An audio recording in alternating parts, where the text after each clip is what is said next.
Good morning, everybody. Rise and shine. Ready or not, let's do this. This is a ridiculously early morning webinar to get your day started off right, whether you're ready for it or not. There's a little bit of mindset, a little bit of business sense, something to get your MLM, network marketing, small business, brick and mortar, online or off, up and running like a well-oiled machine. Whether you're a newbie, a seasoned veteran, or somewhere in between, there's something here for you. Good morning, welcome. My name is Mina. I'm coming to you from New York City, out in the borough of Queens. I created this ridiculously early morning webinar to push myself out of my comfort zone, share with you the experience that I'm having as I continue to grow my business online, and the wonderful knowledge I stumble upon along the way. Let's grow into success together. This webinar always has two portions. There's always a mindset portion and a business sense portion. Today we're going to start with the mindset portion, and we're going to revisit something I spoke about on an earlier webinar about a fixed mindset and the growth mindset and how they are correlated to our beliefs. And the source of this content that I'm bringing you today is James Clear, jamesclear.com. And he also revisited this. The article has to do with beliefs and how they can sabotage your behavior. Now, we learned that a fixed mindset is a mindset that it's refusing to grow. A fixed mindset thinks that you are born with talent and it cannot be developed, that you're born with intelligence and you're born with gifts, and those are things that just cannot be developed. It's that people who have them are lucky, and if I don't have them, then that's it, you know. And people who have a fixed mindset are focused on never failing or creating this facade of infallibility where they're not going to try anything for fear of failure. They don't want to look like a failure.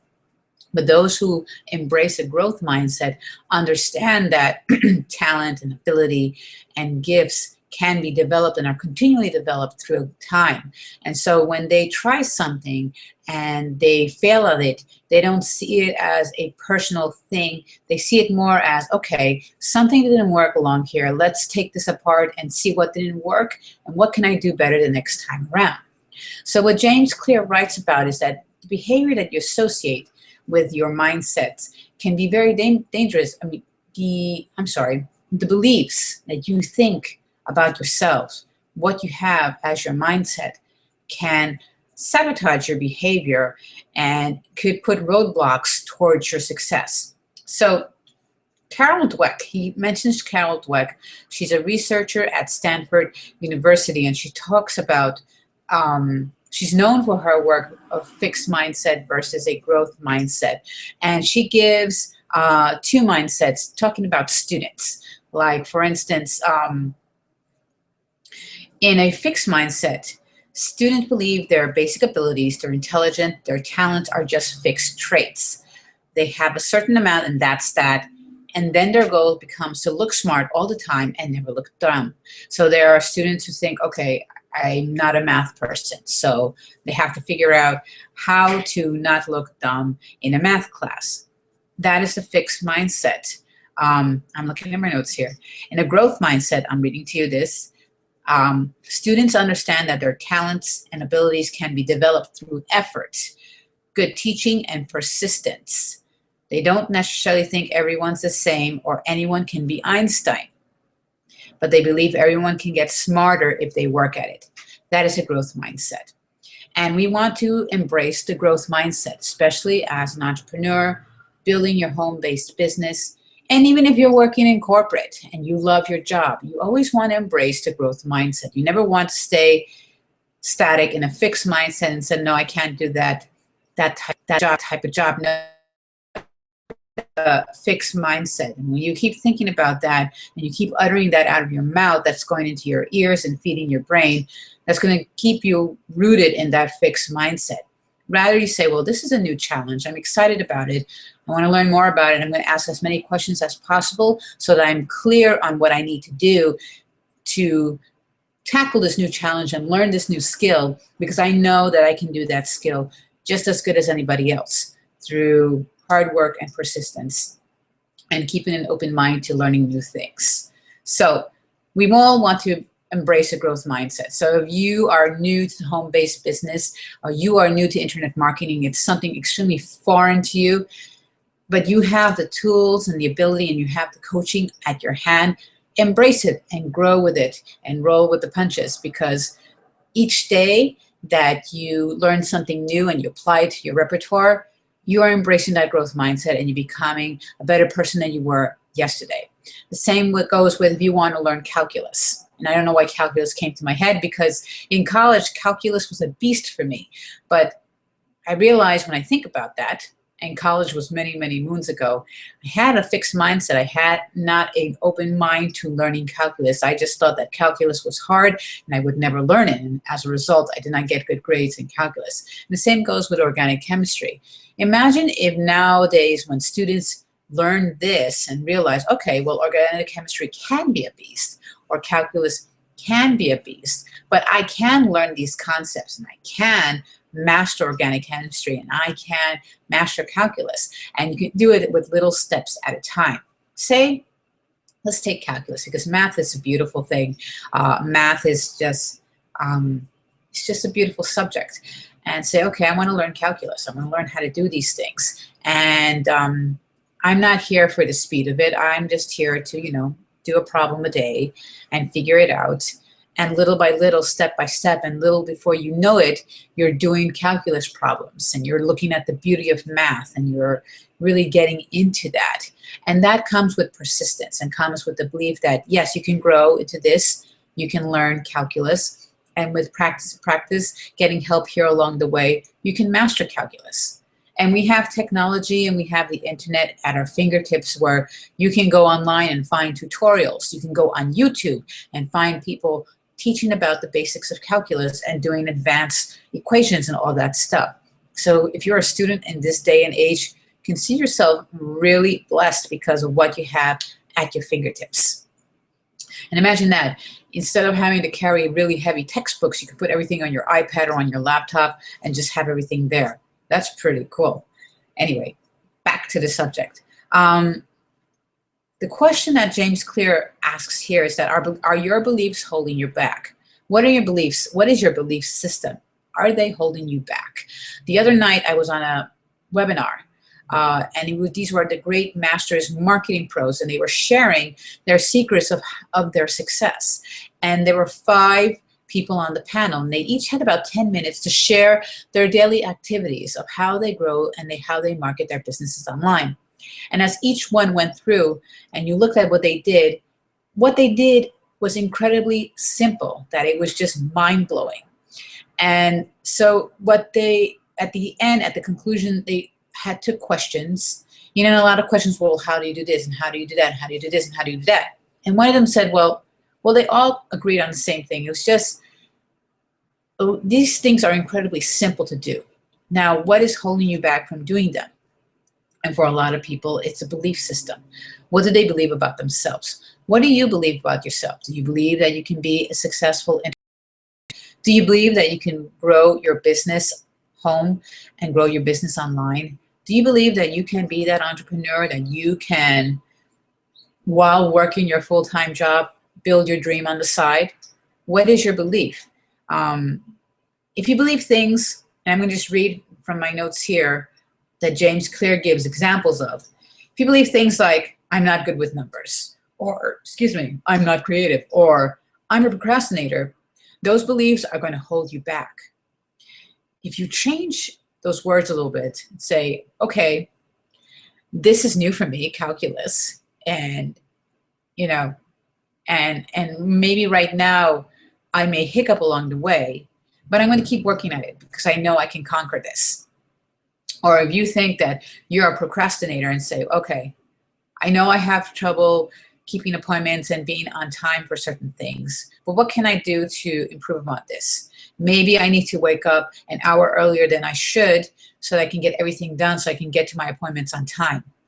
Take out the word maybe and put in, I will wake up 1 hour earlier or 30 minutes earlier to have a little bit of time, have a head start so I can get things done, so that I can beat this procrastination. Or you can take the 2-minute rule, which I will share with you in just a bit. There's a 2-minute rule about procrastination. And I think it's also by James Clear, where before you procrastinate, think if you can do that task in under 2 minutes. And if you can do that task in under 2 minutes, don't put it off, just do it. I think that is a 2-minute rule, but I will get back to you on that. But those fixed mindsets where you think that you're not creative and you're a procrastinator and you're not good with numbers, they hold you back from trying new things, and they put roadblocks to your success. But if you change your actions, they will change your beliefs. And James Clear shares the story of Leah Culver, who started running over a year ago. And to put the story in a nutshell, she made a decision that she was not going to run for speed. And she said she did not like set like these goals where she was going to, let's see. The goal that she set for herself was that she didn't want to quit. That was the goal. She didn't say, I'm going to run this 5K race, or I'm going to run a marathon, or I'm going to be really fast. Her goal was that she was not going to quit. And so she set that goal for herself, and she starts little by little running. She would jog maybe she said her first run was just 2 miles at 12 minutes per mile. But she felt good about it because she was running, and her goal was not to quit. And then she started to jog a couple more times that week. And then after a couple of weeks of regular jogging, she set a goal for herself. So what she said here, and I quote, I knew I would never be fast enough to impress anybody, so it didn't make sense to make speed my goal. I could have picked a race to train for, a 5K or a half miler, but I knew how those ended. Everyone seems to quit running right after their big race. I wanted to do something different. I wanted to not quit. So that was her goal. And so her goal involved not going too long between runs. Not like if she ran one day, maybe she would like skip 2 days and then run again. She didn't want the time between runs to go too long because she didn't want to quit. So pretty much, to put it in a nutshell, she ran her first 5K on Halloween. That was nearly 5 months after she had taken up running as a hobby. And then she finished that race in 28 minutes, and she was really happy. And this is a woman who just said, my goal is not to quit. My goal is not to miss too many days between running. She ran her first 5K in 28 minutes. And she learned that racing wasn't always about being the fastest, but doing her personal best. The same goes for you in your home-based business. Do your personal best. What can you do every day? There's 3 things you can do every day. You can email your list, you can create a piece of content, and you can network and connect with 10 people a day. Do your personal best. If you can't connect with 10 people a day, how many can you connect with? 5 people a day. But do your best. Try to meet 2 people a day. Do your personal best and build up from there. Okay, start small and build up. And so now she said to her, here's her closing statement. She said, if you would have told me a year ago that I would be working out almost every day and running 100 miles a month, I would never have believed you. Running really snuck up on me. I had modest aspirations and didn't really care if I was great at running. I just wanted to stick to my one goal, don't quit. So that was her one goal, don't quit. And that should be your one goal, don't quit. Even if the going gets tough, you're tough and you're going to get going. So don't quit. So this is what James Clear wants to focus on in his article. Focus on the process and not on the results. Focus on the process of growing to becoming a better runner. Focus on the process of becoming a better internet marketer, becoming a successful internet marketer. So you got to do it every day. It's a consistent thing. Even when you don't see anything happening, you just got to keep on doing it. Even though when you don't see much of a reaction or a response to what you're doing, you just got to keep on doing it. The webinar that I was on the other night with these masters at marketing, sharing with you simple things they do every single day. You can do it. You can do it. And I'll be sharing, I'll be creating video tutorials based on what I learned on that webinar. And you can find that on my Facebook fan page. And if you're interested, let me know, leave me a message, and I'll give you a link to my Facebook fan page.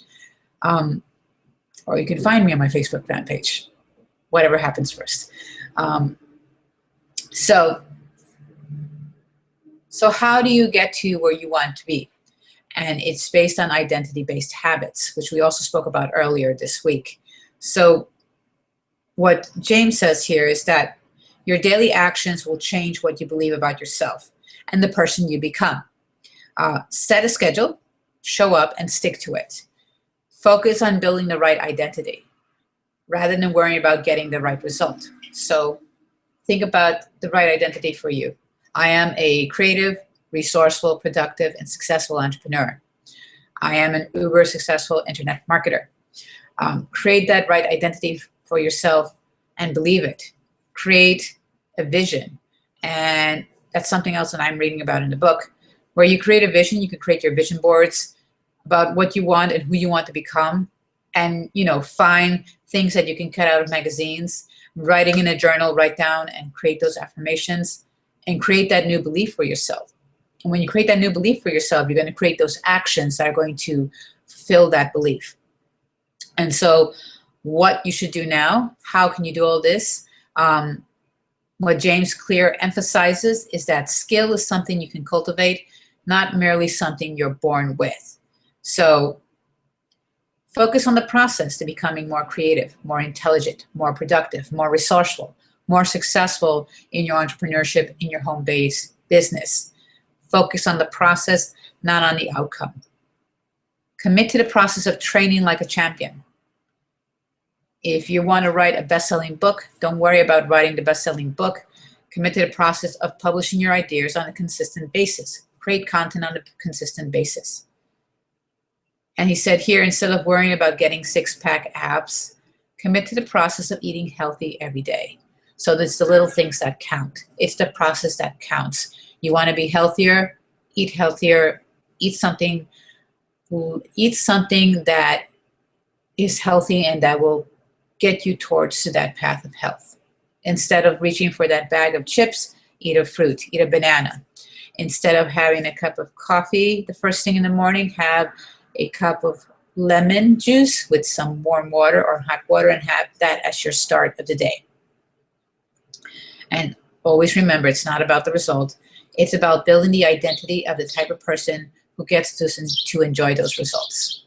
Let me read that to you. Let me read that back to you again. It's not about the result. It's about building the identity of the type of person who gets to enjoy those results. So I will leave a link to this article below so that you can go and read more and enjoy more of jamesclear.com. So now, that was the mindset portion of this webinar. Now we're going to go into the business sense portion, or the business sense moment. 4 words that will radically improve your conversations. And this was inspired by an article found on entrepreneur.com. I will leave the link to that below. These 4 words will rapidly improve your conversations. And the first one is specifically. Specifically. When you use the word specifically, you get results in terms of you want to know the answer to a question specifically, the person will clarify it for you. Or if you don't have much time, you have to go to a meeting, ask the organizer specifically what is on the agenda, what is the outcome of the meeting. So you have an idea of what the result or what is the goal of that meeting, and so you can be prepared for that. You can use specifically to give feedback.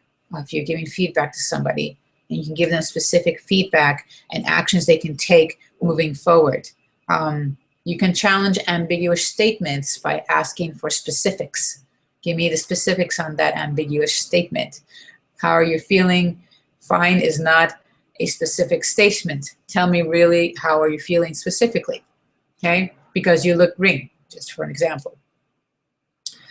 You can use the word specifically to drill down into the cause of a disagreement. Find out what is going on. Why is there this disagreement? We need to get down to the specifics, okay? The second word that will dramatically increase your conversations, rapidly improve your conversations is no. The word no, because we are all wired to please people and to say yes without realizing that we are adding more additional burdens or more pressure on ourselves. The other day, a friend of ours came to help us out because I don't have a car and I had to get somewhere and had to bring my mother. And the person who usually helps us out could not make it, so she asked somebody else to do it for her. And he said yes without realizing that he had these other commitments that he had to get to, and to do this would make him late to those commitments that he had. He had called me, he had let me know about that. And so I said, okay, let's do this. You don't have to wait for us, just drop us off and I will get my husband to pick us up. And so we did work that out, so he was able to get to his whatever he needed to do on time. But thinking about, when somebody asks you to do something, and you have to think about what are your commitments and what you have blocked out time for, you have to think about, okay, before you say yes, is it going to impede on your commitments? Or, you want to help out that person, you don't want to leave that person in the dust, but maybe you can do it in a certain way. You can say, well, okay, I can take you here, but I have an appointment at so-and-so time, so I can't wait for you. And so the person will say, oh, no, okay, no, if you have an appointment, don't worry about it. I'll take a cab, etc. But when you say no, why? And be grateful and thank that person for thinking of you. It also can apply the word no to a great opportunity that comes your way, but you know that you're not ready for that, or the timing is not right. So you can say no, tell the person why, and thank them for offering you that opportunity. So no is a powerful word when you use it wisely. Then the other two more words, because these are 4 words that can rapidly improve your conversations. The last 2 words is what if. When you put the word what if in front of something, you are thinking about the possibilities of something, and you're moving away from that fixed mindset into the growth mindset. So what if is great when you're working through the figuring it out stage. For example, what if I could believe in myself and take this idea all the way? What if I can believe in my abilities to be a successful entrepreneur? What if I created that video today and posted it to my Facebook fan page and gave good call to action? What if I did that same action 5 days in a row? What if people started to reach out to me and ask me, what do I do for a living? What if examines the possibilities, takes you out of that fixed mindset and pushes you into that growth mindset? So those are the 4 words that can rapidly improve your conversations. That is specifically, to get specifics, no, to protect your time wisely, and in the other 2, what if, to open the door to possibilities. So if you enjoyed what I shared with you today, please give this video a like, comment below, and share with a friend. I just lost my train of thought. Thanks for stopping by, because today is Friday. Happy Friday to you. Thanks for stopping by on this webinar, Rise and Shine, Ready or Not, Let's Do This. If you enjoyed what I shared with you today, please let me know below in a comment, share with a friend, subscribe to my channel. And we will be on again on Monday, starting the new week, Monday, at the same time, which is around 7 a.m. Eastern Time. If you want to get a link so that you can register for these webinars and so that you're notified when these webinars are going to take place, let me know. Let me know in the comments below, or send me a message and I will send you a link so that you can register for these webinars. Have an amazing Friday, folks. Have an amazing weekend. I think it is a 3-day weekend. Enjoy your 3-day weekend. Take care. See you Monday. Thanks again. Cheers. Bye.